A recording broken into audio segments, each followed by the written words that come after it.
Guess I'm single today.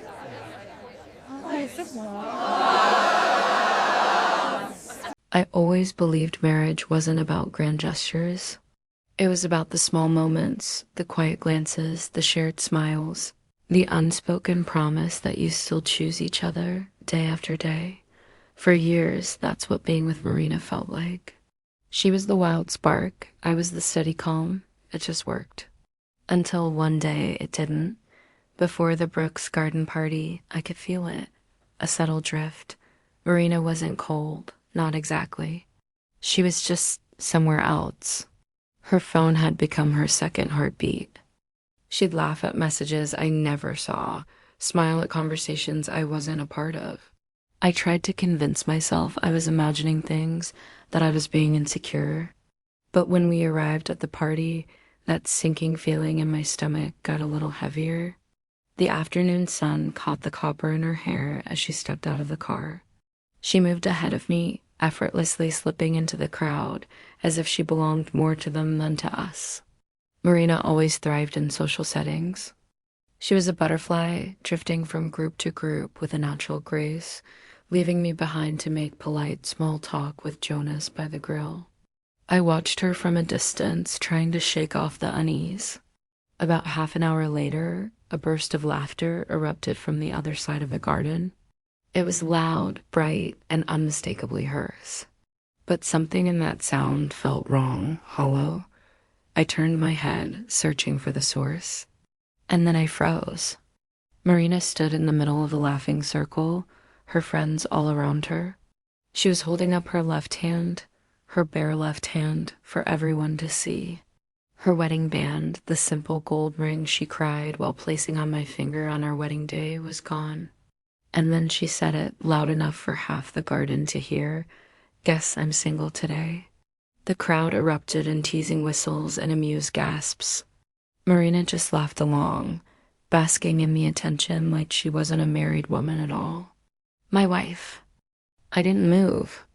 I couldn't. It felt like the air had been punched out of my lungs. My wife, the person I trusted with my entire world, had just publicly erased me, our life, our vows, like it was nothing more than a cheap party trick. From across the yard, our friend Evelyn's eyes found mine. Her expression was full of pity. She mouthed the words, "I'm sorry," but Marina never looked at me. Not once. It was like I didn't even exist. Something in my chest went cold. A sharp, still kind of cold that I'd never felt before. When I finally managed to get my feet to move, I walked toward her. The laughter soft as I approached, but it didn't stop. Marina turned just long enough to flash me a playful, almost dismissive grin, as if her little performance was completely harmless. "Where's your ring?" I asked, keeping my voice low. She just shrugged, a picture of nonchalance. "Relax, Callum. It's just a joke. Everyone here knows I'm married." "Do they?" I asked. The words came out quieter than I intended, but they hung in the air between us. For a split second, her smile cracked. A flicker of something else annoyance, maybe even guilt, crossed her face. "Callum, don't be so dramatic," she said, brushing it off and turning back to her audience. And that was it. That was the moment something inside me finally snapped into focus. It wasn't anger, not even jealousy. It was just a final quiet understanding. I reached into my pocket, my fingers closing around the smooth metal of my own wedding band. I slid it off my finger, holding it between my thumb and forefinger.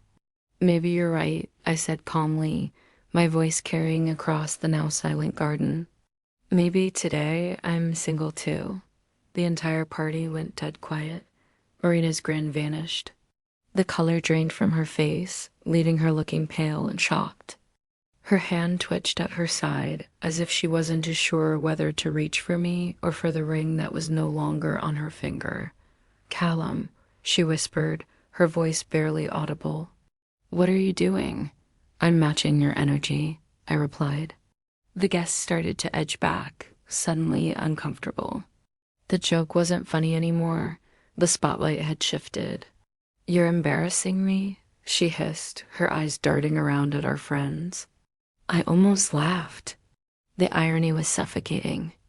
You took your ring off in front of 20 people and announced you were single, I said softly, but every word was clear. It feels strange when the spotlight swings back around, doesn't it? Her entire facade crumbled.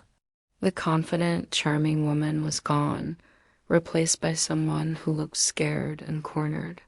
Can we please talk inside? She pleaded. Of course. I followed her toward the house, but as I walked through the door, I felt like I was leaving something important behind the laughter. The mask I'd been wearing and the last remnants of my old patience all left outside with the hydrangeas. Inside the Brooks' living room, the noise from the party faded into a heavy, suffocating quiet. Soft, warm sunlight streamed through the curtains, a stark contrast to the cold storm brewing between us. The moment the door closed, Marina spun around to face me. What the hell was that, Callum?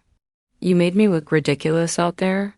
I just stared at her, genuinely astonished by how quickly she had flipped the script, painting herself as the victim. You joked about being single, I said, my voice flat. In front of everyone we know. It was harmless, she insisted. Not to me, I shot back. It wasn't harmless to me. She threw her hands up in exasperation.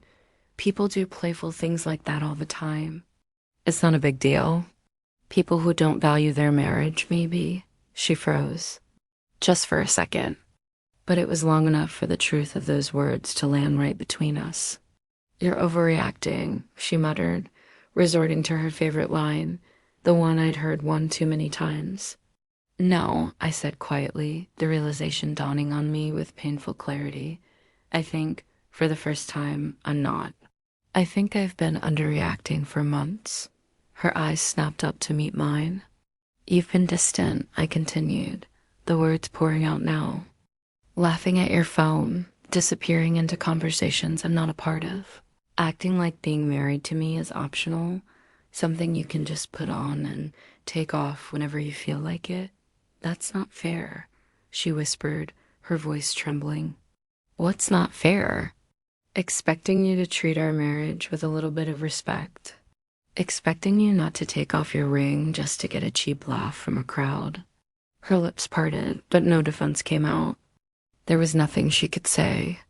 I stepped closer, lowering my voice. She had to listen. You took your ring off. Why? She blinked too fast, a tiny crack of fear in her eyes. I wanted the attention, she finally whispered, her gaze fallen to the floor. I didn't think you'd even notice. I always notice, I said, the sadness in my own voice surprising me. You just stopped caring whether I did or not. Tears welled in her eyes, her hands trembling at her sides. Callum, she whispered, her voice breaking. I messed up. I know I did, but please, don't give up on us. I took a slow, deep breath, looking down at the gold band resting in the palm of my hand. This ring means something to me, Marina, I said. It's a promise. But today, it was clear that it didn't mean anything to you. She reached for me, then desperate, vulnerable, raw. Please, don't walk away from me. I gently placed my ring on the polished wood of the table that stood between us. When you decide our marriage is real again, I said quietly, you'll find me at home. And then I turned and walked out. I left her standing alone in that sunlit room with an empty hand, a tarnished joke, and a truth that she could no longer hide from.